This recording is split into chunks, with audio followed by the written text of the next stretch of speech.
Good evening class. आज हम लोग एक नया चैप्टर चालू करेंगे जिसका नाम है प्रोबेबिलिटी।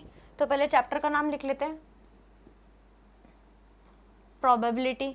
अब आपने जो प्रोबेबिलिटी वर्ड है वो अपनी लाइफ में कई बार सुना होगा। हम लोग अपनी एवरीडे लाइफ में कहीं ना कहीं ये वर्ड सुनते हैं, मोस्ट प्रोबेबली या probability of occurrence of an event. तो जैसे probability that there is a probability that there might be a rain today, ठीक है, there might be rain today. तो ये जो वर्ड होता है प्रोबेबिलिटी, इसका मतलब क्या होता है हम पहले ये पढ़ेंगे, फिर प्रोबेबिलिटी का एक फॉर्मूला होता है वो हम लोग देखेंगे और उसके बेसिस पे हम क्वेश्चन करेंगे, ठीक है। सबसे पहले हम ये समझते हैं कि प्रोबेबिलिटी होती क्या है। प्रोबेबिलिटी जो होती है उसका जो मतलब होता है वो कहीं ना कहीं क्या होता है, चांस से रिलेटेड होता है, चांस, ठीक है। प्रोबेबिलिटी मीन्स कि यहाँ पर कोई चांस है। जहाँ पर भी वर्ड प्रोबेबिलिटी है वहाँ का मतलब क्या होता है, चांस या पॉसिबिलिटी, ठीक है, चांस या पॉसिबिलिटी। कि भाई पॉसिबिलिटी मतलब संभावना, हम हिंदी में क्या बोलते हैं, संभावना।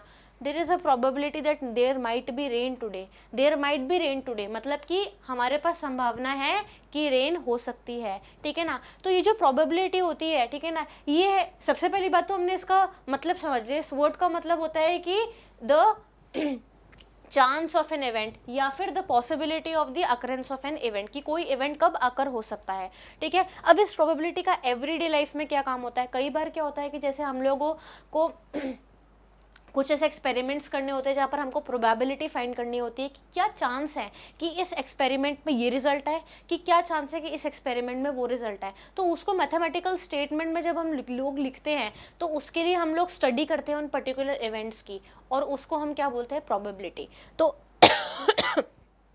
जैसे अब ये टर्म कहाँ से ओरिजिनेट हुआ, ये क्या हुआ था बहुत सालों पहले, जब हमारे एक एक टाइप का एक प्रोफेशन होता है जिसको हम क्या बोलते हैं, सट्टा इन हिंदी, ठीक है, या टॉसिंग, ठीक है, या बेट। तो हम किसी भी तरीके का सट्टा लगाते हैं या हम लोग बेट करते हैं, तो हम उस बेट पे ये चांस लगाते हैं। फॉर एग्जांपल जैसे क्रिकेट का मैच होता है, ठीक है, इस पे भी प्रोबेबिलिटी होती है। प्रोबेबिलिटी क्या होती है कि इंडिया जीतेगी कि साउथ अफ्रीका जीतेगी, तो ये there is a possible chance, there is a possibility कि क्या प्रोबेबिलिटी है कि इंडिया जीतेगी, कि क्या प्रोबेबिलिटी है कि पाकिस्तान जीतेगी। इसके बेसिस पे क्या होता है, हम लोग आगे बेट लगाते हैं। अगर इंडिया की जीतने की ज़्यादा प्रोबेबिलिटी होती है तो फिर ऑल ऑफ दी हम लोग क्या करते हैं, बेट लगाते हैं इंडिया पे। और अगर साउथ अफ्रीका की जीतने की चांस होती है, अदर टीम की जीतने की चांस होती है, तो हम क्या करते हैं, उस पर बेट लगाते हैं। तो यहाँ वहाँ पर ये प्रोबेबिलिटी काम आती है। इसके अलावा प्रोबेबिलिटी जो होती है वो इकोनॉमिक्स में काम आती है कि कब किसकी रेट कहाँ बढ़ सकती है, गोल्ड की रेट बढ़ सकती है, सिल्वर की रेट बढ़ सकती है, क्या चांसेस हैं। एक तो इसके यहाँ पर प्रोबेबिलिटी का काम आता है, इकोनॉमिक्स में काम आता है प्रोबेबिलिटी का। फिर प्रोबेबिलिटी का काम आता है वेदर फोरकास्टिंग के अंदर। वेदर फोरकास्टिंग के अंदर क्या होता है कि प्रोबेबिलिटी होती है कि भाई रेन हो सकती है आज, ठीक है ना। आप कोई सर्टेनली नहीं बोल सकते कि आज बारिश होगी ही, लेकिन ये प्रोबेबिलिटी कि हम क्या पॉसिबिलिटी लगा सकते हैं, हम क्या चांस लगा सकते हैं कि आज बारिश होगी या आज जो है बारिश नहीं होगी। तो ये सब जो टर्म है ये प्रोबेबिलिटी से रिलेटेड होते हैं, और हमने प्रोबेबिलिटी का मतलब समझ लिया बेसिकली चांस या फिर पॉसिबिलिटी। अब कुछ ऐसे टर्म्स हैं, कुछ ऐसे टर्मिनोलॉजीज हैं जो इस प्रोबेबिलिटी के चैप्टर में रिलेटेड है। हमको प्रोबेबिलिटी का चैप्टर पढ़ने से पहले इन टर्म्स को पढ़ना पड़ेगा। तो सबसे पहले हम शुरुआत करते हैं सम डेफिनेशंस ऑफ सम टर्मिनोलॉजीज, जो कि जिनकी डेफिनेशंस मैं बोर्ड पे लिखूंगी और आपको समझाऊंगी भी। तो सबसे पहले हमारे पास क्या आता है, एक्सपेरिमेंट आता है, ठीक है ना। तो एक्सपेरिमेंट क्या होता है, आप किसी भी टाइप का ऑपरेशन परफॉर्म करते हो, ठीक है ना, तो उसको हम क्या बोलते हैं, एक्सपेरिमेंट। और उस एक्सपेरिमेंट में कुछ ना कुछ रिजल्ट आते हैं। जैसे अब अभी आप हायर क्लासेस में आएंगे, ठीक है, इन 11th एंड 12th अगर आप कोई भी एक्सपेरिमेंट परफॉर्म करते हैं इन केमिस्ट्री या इन फिजिक्स, तो क्या होगा, आप कोई भी एक्सपेरिमेंट परफॉर्म करेंगे उनका रिजल्ट आएगा। या फिर आप अभी जो इन क्लासेस में आप हैं, अभी 7th क्लास में, आपने केमिस्ट्री में पढ़ा होगा या फिजिक्स में पढ़ा होगा, कोई ना कोई साइंटिस्ट ने कोई ना कोई एक्सपेरिमेंट किया था। तो उन एक्सपेरिमेंट्स के क्या होते हैं, आउटकम्स होते हैं कि इस एक्सपेरिमेंट से ये आउटकम आया। तो कोई भी जो हम ऑपरेशन परफॉर्म करते हैं जिनका कोई ना कोई डिजायर्ड आउटकम आते हैं, तो उनको हम क्या, उस पूरे ऑपरेशन को हम क्या बोलते हैं, एक्सपेरिमेंट। और उस एक्सपेरिमेंट के अंदर जो भी आउटकम्स आते हैं उनको हम क्या बोलते हैं, इवेंट, जो कि उस एक्सपेरिमेंट से रिलेट करते हैं। तो एक्सपेरिमेंट क्या होता है, when we do an operation, ठीक है, या इसको अपन ऐसे लिख सकते हैं, an experiment is an operation with the desired outcomes with some possible outcomes, ठीक है ना। an event, it is an operation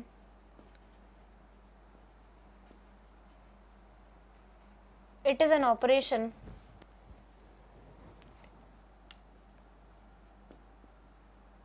with some outcomes, ठीक है ना, विथ सम आउटकम्स। ये एक ऐसा होता है ऑपरेशन जिसके अंदर क्या होते हैं, आउटकम्स होते हैं, ठीक है ना, और वो जो आउटकम्स होते हैं वो डिफाइंड होते हैं, ठीक है, और the outcomes are called as the outcomes are called as the, outcomes को हम क्या बोलेंगे, इवेंट, ठीक है ना, कि भाई किसी भी एक्सपेरिमेंट के अंदर कुछ ना कुछ आउटकम्स होते हैं, और वो आउटकम्स क्या होते हैं, वो इवेंट होते हैं, कि वो जो भी इवेंट हुआ है, वो जो भी आउटकम निकला है, ठीक है ना, वो मतलब उसके इतने आउटकम्स निकले। फॉर एग्जाम्पल जैसे मैंने बोला टॉसिंग अ कॉइन, जब मैंने कॉइन को टॉस किया तो वो तो एक एक्सपेरिमेंट था, लेकिन जब उसके साथ उसके क्या क्या पॉसिबल आउटकम्स निकले, पहला आउटकम तो उसका ये निकला कि उसमें हेड आ सकता है, और दूसरा आउटकम क्या हो सकता है, उसमें टेल आ सकता है। तो एक इवेंट तो ये हो गया कि हेड आ गया, और एक इवेंट क्या हो गया, जो एक टेल आ गया, ठीक है, तो ये एक्सपेरिमेंट होता है। दूसरा हम बात करते हैं रैंडम एक्सपेरिमेंट के बारे में। रैंडम एक्सपेरिमेंट क्या होता है, रैंडम एक्सपेरिमेंट, तो जब हम कोई भी ऑपरेशन परफॉर्म करते हैं, हम कोई भी एक्सपेरिमेंट परफॉर्म करते हैं, लेकिन अब उसके कोई ना कोई आउटकम्स आते हैं, लेकिन जब हम उनको आइडियल कंडीशन में वापस रिपीट करते हैं तो हर बार आउटकम्स क्या होते हैं, अलग अलग आते हैं, तो वो क्या हो जाएगा, रैंडम एक्सपेरिमेंट। हर बार जो है वो आउटकम क्या आ रहा है, अलग आ रहा है, तो वो क्या हो जाएंगे, रैंडम एक्सपेरिमेंट। तो रैंडम एक्सपेरिमेंट क्या डेफिनेशन लिखेंगे, when an experiment is repeated again and again under ideal conditions,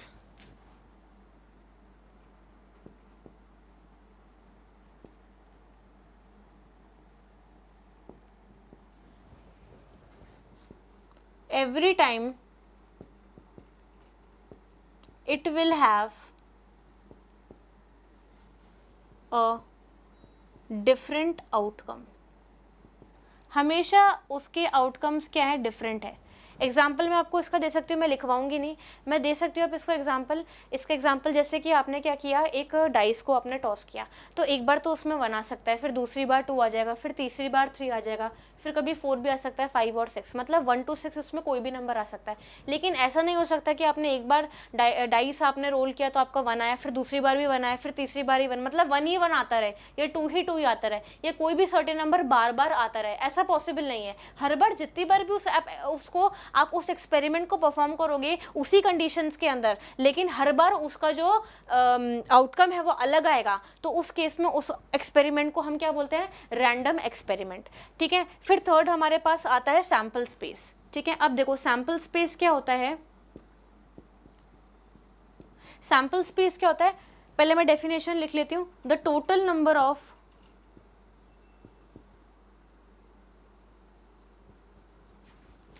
all the possible outcomes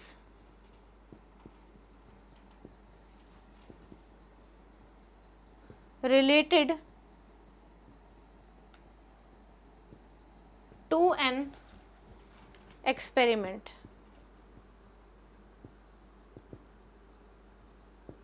ठीक है। एग्जाम्पल जैसे if a dice is rolled, its sample space S will be equal to 1 2 3 4 5 6, ठीक है ना, और represented by capital S.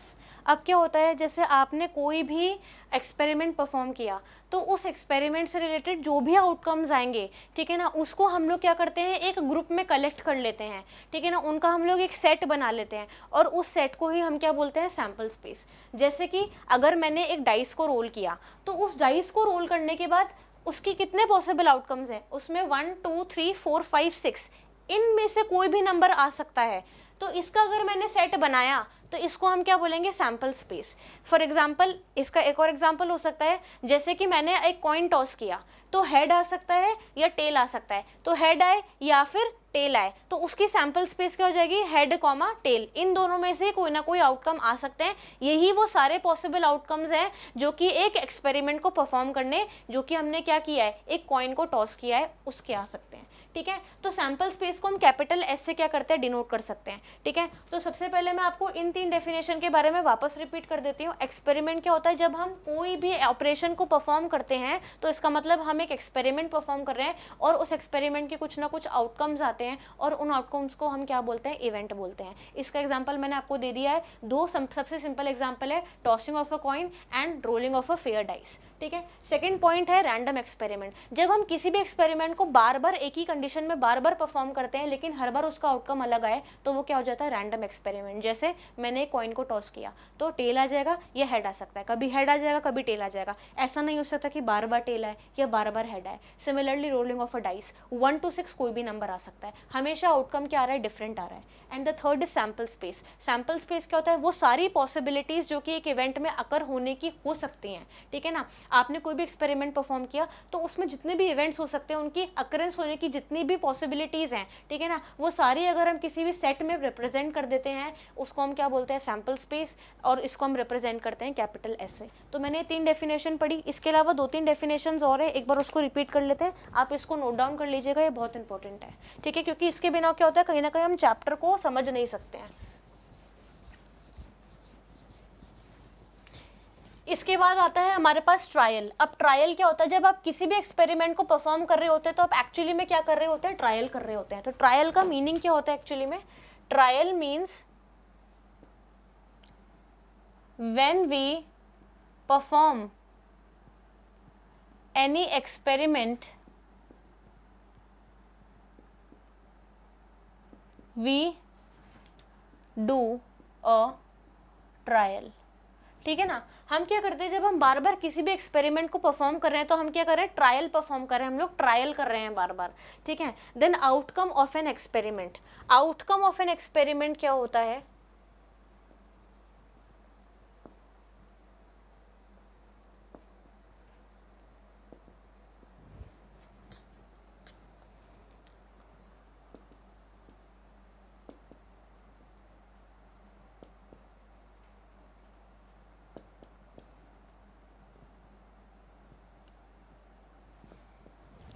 all the possibility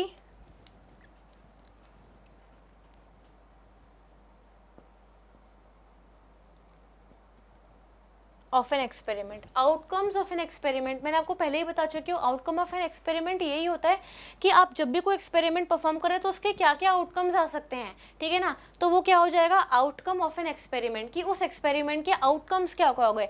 for example, अगर मैंने एक डाइस को टॉस किया, ठीक है ना, अगर मैंने डाइस को रोल किया तो उसके क्या क्या आउटकम हो सकते हैं, कि उसमें कोई भी नंबर आ सकता है 1 to 6 के बीच में, या इवन नंबर भी आ सकता है या ऑड नंबर भी आ सकता है। तो जितनी भी पॉसिबिलिटीज होती है किसी भी इवेंट के अकर होने की, वो क्या हो जाएंगी, outcome of an experiment. Then third आता है फेवरेबल इवेंट। ठीक है, अब मैं इसकी डेफिनेशन लिख रही हूँ फिर आपको समझाती हूँ। Let S be the sample space related to an experiment. ठीक है ना,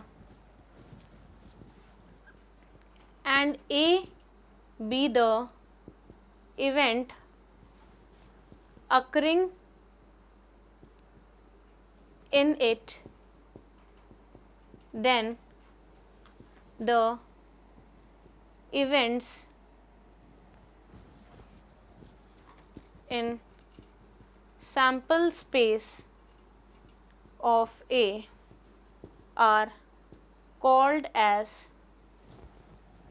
फेवरेबल इवेंट ऑफ ए। अब देखो क्या होता है, मैंने कोई भी एक्सपेरिमेंट को मैंने परफॉर्म किया तो उस एक्सपेरिमेंट में डिफरेंट इवेंट्स अकर हो सकते हैं। मैंने बोला कि एक एक्सपेरिमेंट है जिसका सैंपल स्पेस एस है।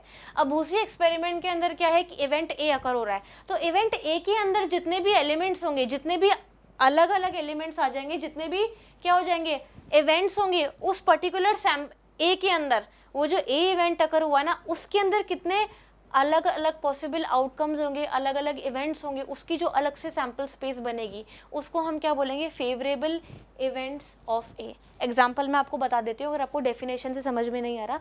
इसका एग्जाम्पल ये है कि सबसे पहले तो अगर आपने क्या किया, वो डाइस को रोल किया है, ठीक है ना, अब आपने एक डाइस को रोल किया तो उसके आउटकम्स क्या कह सकते हैं, 1 to 6, लेकिन उसमें मैंने एक इवेंट कर दिया, मैंने एक इवेंट अगर किया कि मेरे को ये बताओ कि उसके अंदर ऑड नंबर आने के कितने चांसेस हैं, ठीक है ना, तो हमने अगर सैम्पल स्पेस बनाया for the occurrence of an odd number, sample space for the occurrence of an odd number जिसको मैंने कैपिटल ए से नाम दिया, तो ऑड नंबर तो इसमें से 3 ही आ सकते हैं, 1, 3 और 5। तो 1, 3 और 5 वो क्या है, वो फेवरेबल इवेंट है ए के, और ए क्या है, एक ऐसे इवेंट के अकर होने की पॉसिबिलिटी जहां पर क्या है, अगर मैं डाइस को रोल करूं तो क्या है, ऑड नंबर आए। तो क्या है, अगर मेरे पास मैं एक एक्सपेरिमेंट परफॉर्म कर रही हूं, ठीक है ना, और उस एक्सपेरिमेंट में क्या है, मैं एक डाइस को रोल कर रही हूं, उसमें एक इवेंट है कि मेरे को ये बताओ कि क्या सैम्पल स्पेस बनाओ मुझे उस एक्सपेरिमेंट का, उस इवेंट का बताओ जिसमें ऑड नंबर्स आ रहे हैं, तो मैंने सैम्पल स्पेस बना दिया 1, 3 और 5 का, तो वो क्या हो जाएंगे, फेवरेबल इवेंट ऑफ ए, ठीक है ना, फेवरेबल इवेंट ऑफ ए। और लास्ट आती है, अब हम बात करते हैं प्रोबेबिलिटी के बारे में, ठीक है, तो लास्ट हम बिल्कुल डिस्कस कर लेते हैं प्रोबेबिलिटी के बारे में। प्रोबेबिलिटी क्या होती है, probability is the study for the uncertainty for the occurrence of an event. Probability क्या होती है, probability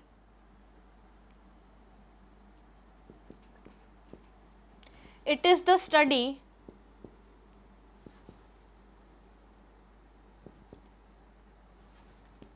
for the uncertainty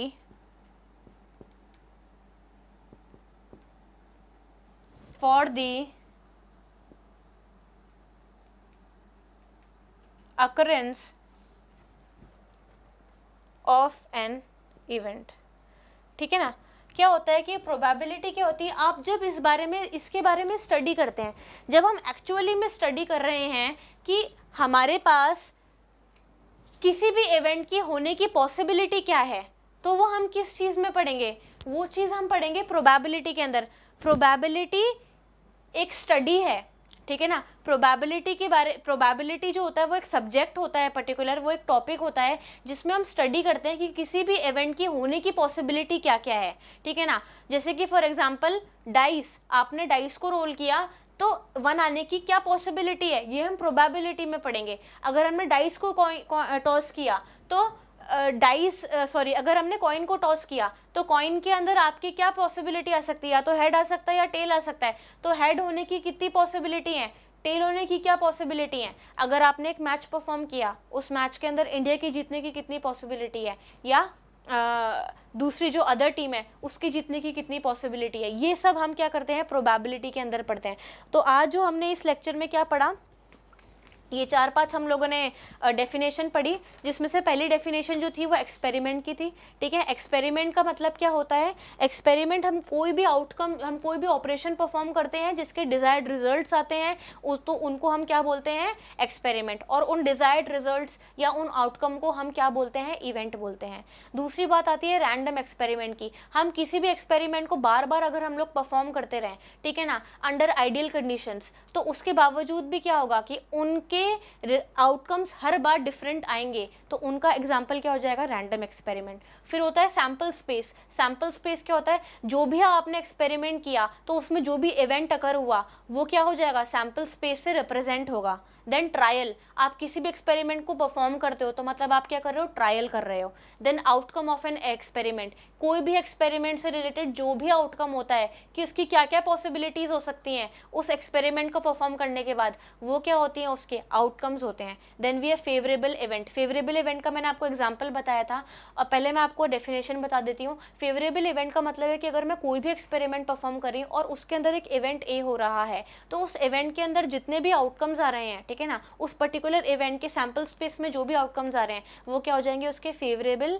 event. जैसे मैंने एक डाइस को रोल किया, मैंने पूछा कि मुझे पॉसिबिलिटी बताओ कि इवन नंबर आने की प्रोबेबिलिटी कितनी है, या इवन नंबर आने का मुझे इवेंट का सैंपल स्पेस बनाओ, तो आपने क्या किया, 2, 4, 6, ये वो 3 इवन नंबर्स हैं जो आ सकते हैं। तो इवेंट ए क्या हुआ कि इवन नंबर कितनी बार आता है, इवेंट ए के सैंपल स्पेस क्या हुआ 2, 4, 6, तो वो क्या हो जाएगा उसका favourable event. Then probability itself is a very huge topic, ठीक है। प्रोबेबिलिटी के अंदर हम लोग बेसिकली ये पढ़ते हैं कि किसी भी आउटकम की, किसी भी एक्सपेरिमेंट हो, अगर हम किसी भी एक्सपेरिमेंट को परफॉर्म करते हैं तो उसके अंदर जो डिफरेंट आउटकम्स आते हैं, तो क्या पॉसिबिलिटी है कि आउटकम नंबर 1 आ सकता है, कि क्या पॉसिबिलिटी है कि आउटकम नंबर 2 आ सकता है, क्या पॉसिबिलिटी है 3 आ सकता है, क्या पॉसिबिलिटी है कि 4 आ सकता है। इन सारे आउटकम्स के बारे में हम पढ़ते ही प्रोबेबिलिटी के बारे में है, ठीक है। इसका जो मेन रिलेशन होता है वो कहीं ना कहीं किससे रिलेटेड होता है, एक तो वेदर फोरकास्टिंग के अंदर काम आता है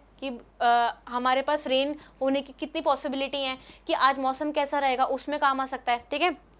अच्छा, उसके अलावा हम लोग क्या करते हैं, अब प्रोबेबिलिटी की डेफिनेशन तो हमने पढ़ ली है, अब प्रोबेबिलिटी के फॉर्मूले के बारे में हम थोड़ा सा पढ़ लेते हैं।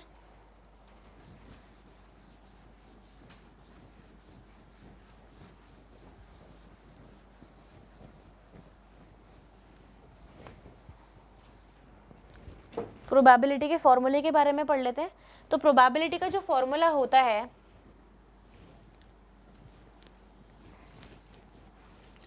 प्रोबेबिलिटी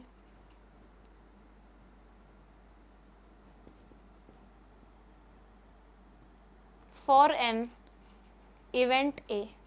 अब आपने किसी भी ए इवेंट होने की प्रोबेबिलिटी की डेफिनेशन तो समझ ली, लेकिन किसी भी ए इवेंट की प्रोबेबिलिटी होने का फॉर्मूला जो है वो क्या होता है, फेवरेबल आउटकम्स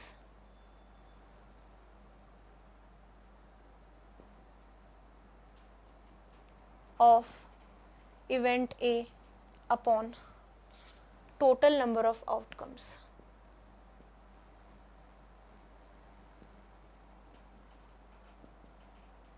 ठीक है, तो ये फॉर्मूला होता है probability of an event A, कि किसी भी इवेंट ए होने की जो प्रोबेबिलिटी है वो क्या हो सकती है, वो ये हो सकती है favourable events outcomes of event A, कि भाई अगर हमने कोई भी एक्सपेरिमेंट परफॉर्म किया तो उसके अंदर अगर एक ए इवेंट आ रहा है तो उसके फेवरेबल आउटकम्स, उसके फेवर में जो भी आउटकम्स हैं वो आप न्यूमरेटर में लिखना, और डिनोमिनेटर में क्या आएगा, टोटल नंबर ऑफ आउटकम्स। ठीक है, फॉर्मूला क्या है, probability of an event A, favourable outcomes of event A upon total number of outcomes. जैसे अगर आपने क्या किया, एक कॉइन को नहीं, अगर आपने एक डाइस को रोल किया तो उस डाइस को रोल करने के बाद मुझे ये प्रोबेबिलिटी निकालनी है कि 3 के मल्टीपल्स कितने हैं। तो पहले आप वो सैंपल स्पेस बनाओ जिसमें वो सारे नंबर्स आएंगे जो 3 के मल्टीपल होंगे, और उस एक्सपेरिमेंट को परफॉर्म करने के बाद जो टोटल नंबर ऑफ आउटकम्स हैं वो आप डिनोमिनेटर में लिखो। न्यूमरेटर में तो आप क्या लिखोगे,